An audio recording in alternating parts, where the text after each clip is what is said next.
인간에게는 기본적인 방어 본능이 존재합니다.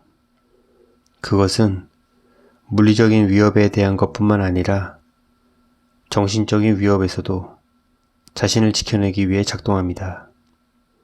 그래서 사실에 관해 전해들을 때와 말하는 사람의 주장이나 제안, 충고 등 전달자의 생각을 들을 때 반응하는 것이 다릅니다. 사실에 관해 전해들을 때는 본인의 기준이 주체가 되어 사실을 판단하며 받아들이기에 방어 본능이 낮게 적용되지만, 본인의 기준을 통해 판단된 것이 아닌 상대방의 생각과 의견을 듣는 것은 거부감이 들거나 반대의 논리로 맞서려는 경우도 생깁니다. 생각의 틀은 왜 타인의 생각과 의견에 대해 거부감이 들고 반발하려는 생각이 앞서는 것일까요? 그 이유가 단순히 앞서 언급한 본능에 의한다면 자신의 견해를 관찰시키기 위해 근거를 제시하고 서로에게 주장만 할 것입니다. 하지만 서로의 생각을 이야기하고 상대방의 생각을 이해할 수 있는 대화라는 것이 존재하니 단지 본능에 의한 거부감 또는 반발감을 갖는 것은 아닐 것입니다. 그렇다면 생각과 의견을 전달하는 일은 상대방이 거부감과 반발심을 갖고 있으니 무의미한 일들이 아닐까요? 듣는 사람 입장에서 전달되는 내용을 인정하거나 수용하는 문제에 소신과 고집, 자존심을 바탕으로 생각하는 경우가 많습니다.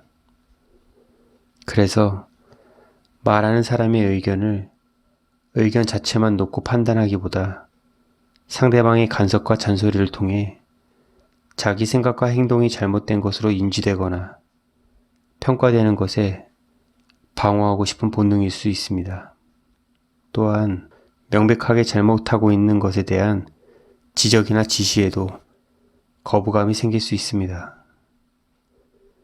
그것은 잘못된 부분에 대한 내용보다 내가 잘못되었다고 말하는 것 또는 지시를 받았다는 것에 대해 불쾌함을 느끼는 경우가 많습니다. 그렇기에 자신이 정당함을 증명하고 싶은 마음이 들기도 하고 억울하고 답답한 상황에 대한 반론을 준비하며 듣기도 합니다. 그래서 전달되는 내용에 집중하지 못하고 서로가 감정적으로 치닫고 부딪히는 경우가 종종 발생합니다. 이런 문제가 발생하는 것은 전달 방법의 미숙함, 명령, 지시, 지적하는 어조, 감정적 발언 등의 이유 때문이지만 대부분은 듣는 사람의 받아들임의 차이라는 것을 인지하지 못해서 나타납니다. 이야기가 전달되는 과정에는 내용뿐만 아니라 말하는 사람의 지위, 인격, 나이, 상황 등 이야기를 듣는 사람이 이전부터 판단하고 있던 여러 요소와 결합하여 전해지기 때문에 온전하게 내용만 전달될 수 없습니다. 그렇다면 말하는 입장에서 받아들여지지 않는 상대방의 생각의 틀에 화를 내고 답답해하며 스트레스를 받아야 할까요?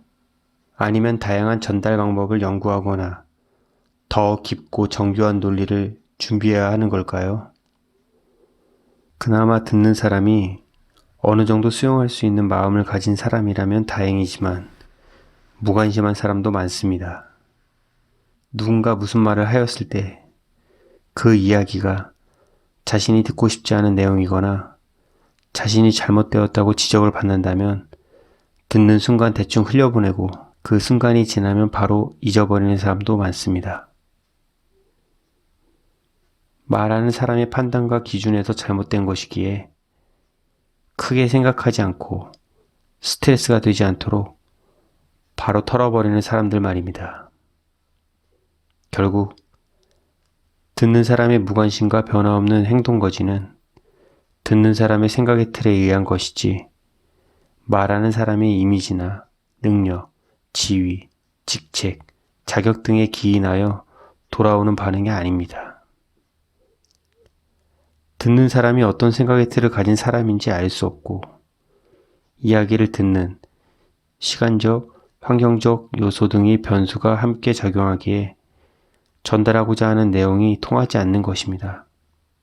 그러므로 자기 생각과 의견이 상대방에게 통하지 않는다는 이유로 자신의 역량, 자격, 인성, 능력 등을 평가할 필요 없습니다.